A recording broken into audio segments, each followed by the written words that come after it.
met Henry some 3 years ago in Paris. He was an olfactory chemist, an expert on smells, and created perfumes for Paris's most famous fashion house. Henry had approached me with a proposition for which he required financial backing. In fact, it was a very interesting proposition, one that a sporting man such as myself could hardly refuse. Henry's real ambition had always been to create one special perfume. As he put it, the only one that counts.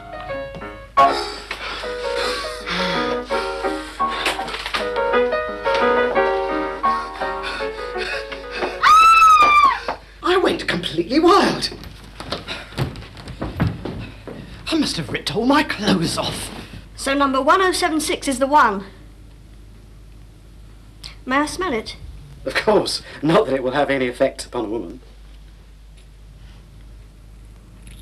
Mr. Cornelius will be so pleased. Good morning, Henry. Ah, Oswald, it's good to see you. It had been quite a while since I'd been to the laboratory. I used to drop in maybe a couple of times a month, but when results failed to come quickly, I began to lose all interest. How do you do? But that day was different.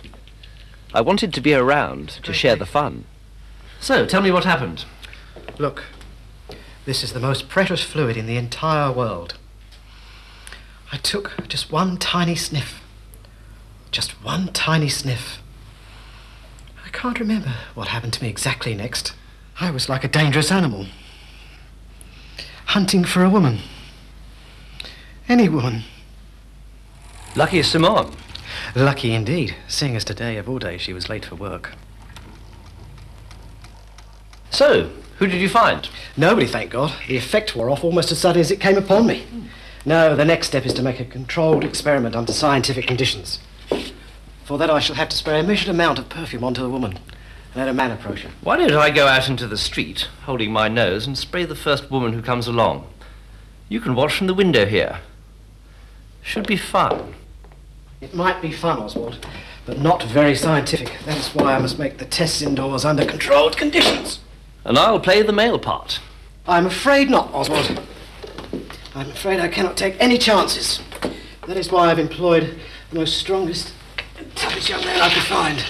George Briggs, a professional boxer. You mean you've already done this? Certainly. I'm impatient and I want to get on. And the woman? Who will you use there? Simone, of course. Does she realize what might happen to her? Very much so. Simone is a scientist and not a schoolgirl, Oswald. That'll be George now.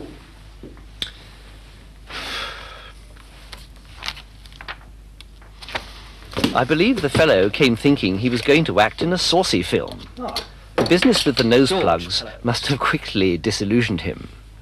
Gentlemen, could you pop these nose plugs in for me, please? Thank you. Simone, we're ready to begin. Let's get going. Are you ready? I don't know what's going to happen, but I'm ready.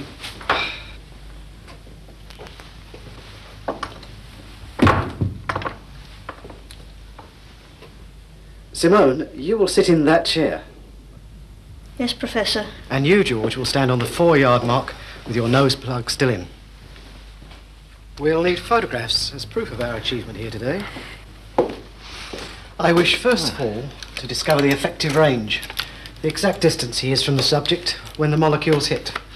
And does he start with his clothes on? Exactly as he is now.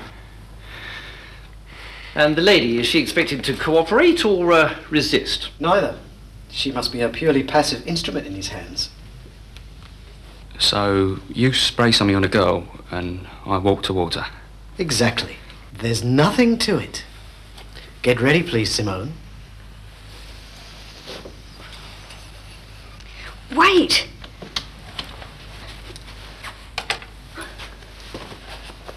Let her have it, Henry. Take your nose plugs out, please. Drop the plugs. Walk forward slowly. Start walking.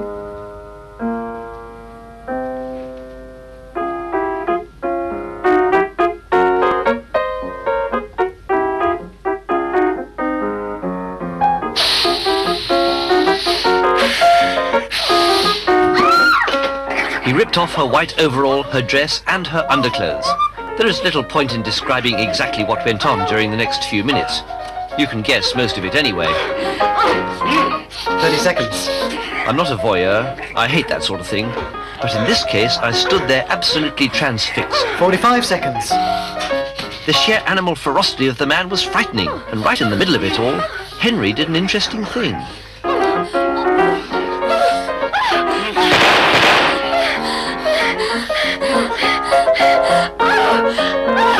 It's fantastic. It's magnificent.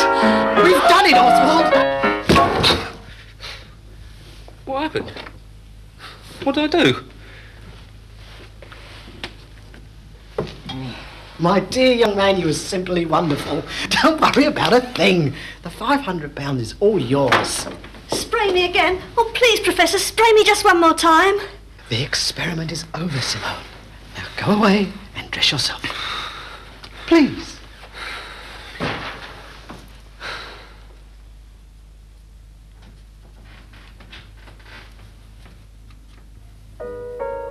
Professor? Yes, Simone?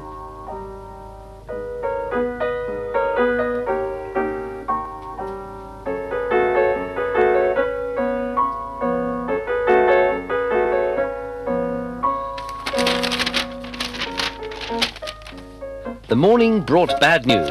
That lecherous little Simone had apparently sprayed herself with the entire remaining stock of number 1076. When the molecules hit him, the poor fellow didn't even stand a chance. He was dead within a minute. Killed in action, as they say. And that was that. The infernal woman might at least have waited until he'd written down the formula. As it was, Henry left not a single note. The secret of number 1076 was lost forever.